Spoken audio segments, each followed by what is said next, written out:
Bir insanın hayatının %99'u Allah'a aitmiş. Neden? Veren o. Allah Allah. Bak şimdi bizim şu hayattan kendimizin beklentileri var. Doğru mu? Bir de hayatı verenin beklentileri var. Bak şimdi olaylar burada kopuyor. Yuhyi anlattık. Allah hayat verdi dedik. Ne kadar kompleks bir yapı anlattık. Şimdi şunu konuşacağız. İyi de ya Rabbi bu hayatı niye verdin? Çünkü hayat onunmuş ve istediği gibi yaşamamızı istiyormuş. Baştan alayım. Şimdi bu hayattan bir benim beklentilerim var. Büyüdüm, geliştim, makam sahibi oldum, bir şeyler oldum. Bir de hayatı verenin beklentileri var şimdi. Doğru mu? Bu hayatın yaratılışı sizce benim beklentilerim için mi? Hayatı verenin beklentileri için mi? Hayatı verenin beklentileri için. Bak şimdi olay çok enteresan bir yere gidiyor. Şimdi bir fabrika düşünün. O fabrikada çalışana sorsak senin bu fabrikadan beklentin nedir? Ekmek parası der. Bir de fabrika sahibine sorsak dese ki senin bu fabrikadan beklentin nedir? Benim bu fabrikandan temel beklentim bir araç ortaya çıkarmaktır diyecektir. Şimdi o fabrika araç için mi kuruldu? Çalışan birinin ekmek parası için mi kuruldu? Araç için kuruldu. O fabrikanın kuruluş amacı bir çalışana ekmek parası vereyim değil. Bak şimdi fabrikanın temel kuruluş sebebi bir araç üretmek. Şimdi birisi gelse fabrikada röportaj yapsa, çalışan birisine sordu. Sizin amacınız nedir? Ya benim amacım ekmek parası. Diğerine sordu sizin amacınız nedir? Benim amacım bu fabrikada en güzel arabayı üretmek dese. Fabrika sahibi hangisinden razı olur? İkincisinden razı olur. Demek ki fabrika sahibinin gayesiyle çalışanın gayesi ne kadar birbirine yaklaşırsa fabrika sahibi o kadar razı olacaktır. Demek ki hayatı verenin beklentisiyle, bak %99 onun. Hayatı verenin beklentisiyle benim yani hayat sahibinin beklentisi ne kadar birbirine yaklaşırsa Allah bizden o kadar razı olacakmış. Hiçbir süslü cümle kurmaya gerek yok. Şu an yaşama sebebimiz Allah nasıl razı olur'u konuşuyoruz. Bak çok dikkat et. Cümleyi anladınız mı? Hayatın %99'u onunmuş ve çok âli gayeler içinmiş. Cümleyi tekrar ediyorum Abdullah. Hayatı verenin beklentisiyle hayat sahibinin beklentisi birbirine ne kadar yaklaşırsa Allah bu hayattan o kadar ahirette razı olacakmış. Allah Allah. Çok enteresan. Şimdi peki bizim bu hayattan beklentilerimizle Allah'ın bu hayattan beklentileri birbiriyle örtüşüyor mu? Hadi bakalım bunu soralım. Şimdi birisine sorduğumuzda genellikle şu cevabı alıyoruz. Şu hayatın koşturmanın neticesi ve beklentin nedir acaba? Ya şu hayattan beklentim rızık peşinde koşmak. Öyle oluyor değil mi genellikle? Ha? Bu hayattan beklentimiz ne oluyor? Rızık peşinde koşmak. Halbuki yani ormanda bir tane yaşayan bir şey de rızık peşinde koşuyor zaten. O yüzden rızık peşinde koşmak için insan olmak fazla. Allah Allah. Biz bu dünyayı kazanmaya gelmedik. Rızık peşinde koşmaya gelmedik. Zaten koştuğun rızık dünyanın içinde. Yani Allah hem seni vermiş, hem hayatı vermiş, hem de rızkı o dünyanın içinde yaratmış. Demek ki başka bir beklentisi var. Şimdi insanın aklına şu geliyor. İyi de hocam helal rızık kazanmak bir Müslüman için cihat etmek gibidir. Doğru mu? Doğru ama eğer asıl yaratılış vazifesini yaparsa, asıl geliş amacını keşfederse ondan sonra helal rızık kazanmak, cihat etmek gibidir. Şimdi gittik sizinle bir araba alacağız. Arabada 500 tane özellik var. Hiç akla gelmemiş özellik. Masaj yapıyor. Uyurken saçını okşuyor. Dişlerini fırçalıyor. Canın tantuni istiyor, araba tantuni yapıyor. Her özellik var arabada. 500 tane özellik var ama araba gitmiyor. Alır mısın? Almazsın. Niye? Arabanın asıl vazifesi gitmek. O araba asıl vazifesini yapmadıktan sonra ne kadar özelliği olursa olsun 5 kuruş kıymeti yoktur. Öyle mi? Allah Allah. Şimdi insanın bir asıl vazifesi var. Bir de bu hobileri var. Bir insan asıl vazifesini yapmadıktan sonra diğer vazifeleri istediği kadar kabiliyetli, şöhretli ve güzel yapsın. Az önceki araba gibi Ümit abi 5 kuruş kıymeti yok. Şimdi arının vazifesi var. Bal yapıyor. Ama o arı ne yaptığı balı bilir ne de o balı yiyeni tanır. Aynı arıda Allah'ın sayısız esması tecelli ediyor ama aynı arı o esmaları okuyamıyor. Şimdi kainatın tamamına bakın. Sizce bu vazife kime verilmiş? Sadece insana verilen, insandaki akılla ilişkili vazife. Demek ki insanın vazifesi arı gibi rızkımın peşinde koşayım. Ceylan gibi ormanlarda sekeyim, mangal yapayım, öyle değil mi? Senin mangalla yediğin eti aslan löp diye yiyor yani. O zaman o vazifeyi daha iyi yapıyor.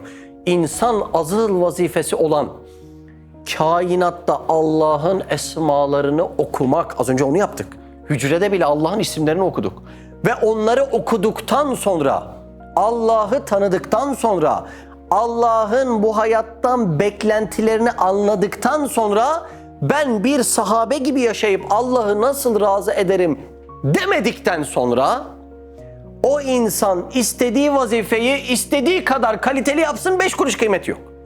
Neden? Tekrar hatırlayalım. Bu hayatı verenin beklentileriyle, bu hayat sahibinin beklentileri birbiriyle ne kadar örtüşürse Allah bu hayattan ahirette o kadar razı olacak. Bak, o beklentiler örtüşmedikten sonra istediğimiz kadar süslü cümleler kuralım, 5 kuruş kıymeti yok. Allah Allah. Ama gel gör ki bu vazife meselesi bir türlü anlaşılmıyor. Bizim gönderilişimizdeki en temel vazife, Allah hangi kabiliyetleri verdiyse o kabiliyetleri Allah için kullanmak. Ama gel gör o kabiliyetler hep dünya için kullanılıyor, öyle değil mi? Şimdi mesela bugün burada sosyal medyanın kaç parça işi vardı?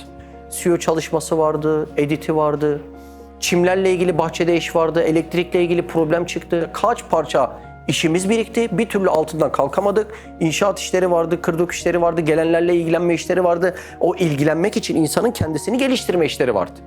Ama gel gör niceleri bunları çözebilecek kabiliyetlerini dünyaya ucuza satarken ben de Allah rızası için şu kabiliyetlerimi hala kullanayım diyemiyor. Olmuyor. Hayatı verenin beklentileriyle bu hayat sahibinin beklentileri birbiriyle örtüşmüyor. Sürekli de ağızlarda aynı cümle. Çok yoğunum, bildiğin gibi değil. Eğer yoğun olmasam hayatı verenin beklentilerini ben de karşılamak isterim. Ya bu o kadar komik bir cümle ki. Şimdi düşün, yani köye bir tane öğretmen atanmış.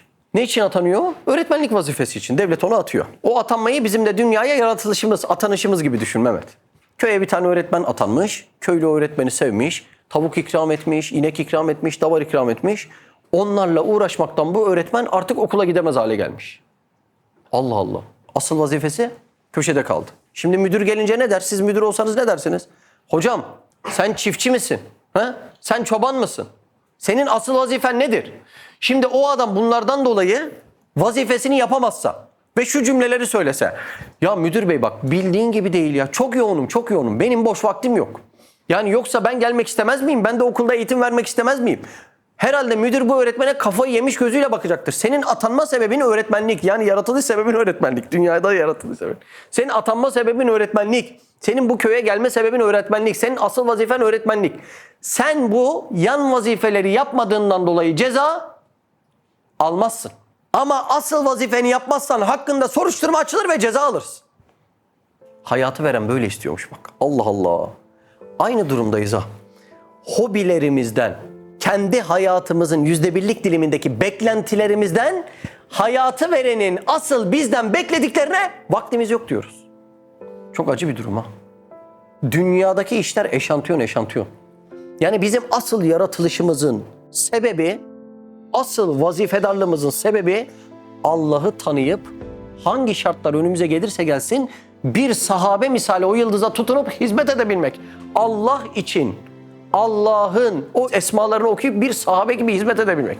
Bu asıl vazifeyi yapamadıktan sonra diğer yapılan vazifeler zarardan sayılıyor. Zarardan. Allah Allah. Biz dünyada bazı işleri yarım yamalak yaptığımızdan hesabını vermeyeceğiz. Ama asıl vazifemizi yapmazsak, kulluk vazifemizi yapmazsak ahirette bunun hesabını vereceğiz. Bak Üstad Hazretleri ne diyor? Cümleye bak. Cinayetkar, hırs, kalbi deler, sanemleri içine ithal eder, Allah darılır. Cümleye bakar mısın? Ne oluyor biliyor musun? Yumruk kadar mide için hırsa giriyorsun. Hırs kalbi ne yapıyormuş? Deliyor, yırtıyor. Allah'a tevekkül etmiyorsun. Deldikten sonra hırsla şu tableti alsam Allah gibi tableti seviyorum.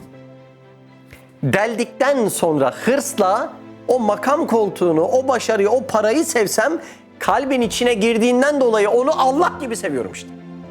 Üstad Hazretleri diyor ki başka bir yerde, kalbin içi ayna-i samet Allah içindir, dışı yani kabuğu dışarıdakiler içindir diyor.